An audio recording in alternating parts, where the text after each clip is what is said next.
गया और कैसे इस पूरी हत्या को अंजाम दिया गया? देखिए, दिनांक 6/2/2026 को दिन में लगभग 2:30 बजे के आसपास थाना खंदौली पुलिस को सूचना प्राप्त हुई थी कि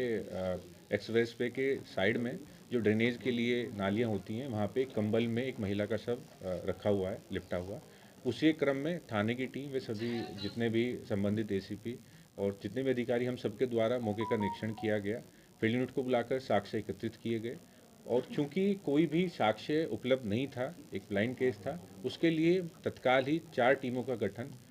पुलिस आयुक्त महोदय के निर्देशन में उनका गठन किया गया, जिसमें कि cyber surveillance, counter intelligence, west zone की एसओजी और थाना टीमें। इन चारों टीमों ने अलग अलग बिंदुओं पर काम करते हुए प्राथमिकता के तौर पर पहले उस शव की शिनाख्त की,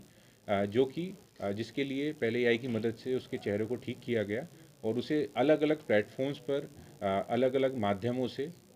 उसमें जानकारी एकत्रित की गई और जिससे हमें जानकारी प्राप्त हुई कि जो मृतका है वो रहने वाली महोबा की थी, जो कि वर्तमान में दिल्ली में रह रही थी। उसी क्रम में उनके परिवार से संपर्क किया गया और परिवार की तहरीर पर एक मुकदमा 9/2/26 को पंजीकृत किया गया और अन्य डिजिटल व फिजिकल सभी एविडेंस को एकत्रित करते हुए इसमें 3 लोगों को गिरफ्तार किया गया है।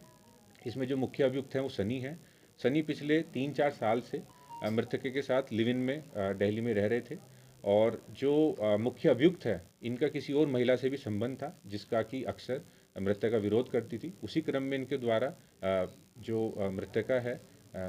उनके साथ में एक घटना कारित की गई और घटना कारित करने के बाद उनके शव को छुपाने के लिए, साक्ष्य मिटाने के लिए उनका साथ उनके ही एक अन्य साथी और उनकी माताजी ने दिया और उनके द्वारा इस शव को दिल्ली से लाकर एक्सप्रेस वे पर, जो कि आगरा की सीमा में लगता है, वहाँ पे इस तरीके से रखा गया था। तीनों की गिरफ्तारी की गई है और साथ ही साथ अभी माननीय न्यायालय के सामने पेश कर आगे की विधिक कार्रवाई सब की तीनों जाएगी। अभियुक्त कहाँ के रहने वाले हैं? देखिए, तीनों अभियुक्त में से जो मुख्य अभियुक्त हैं और जो इनकी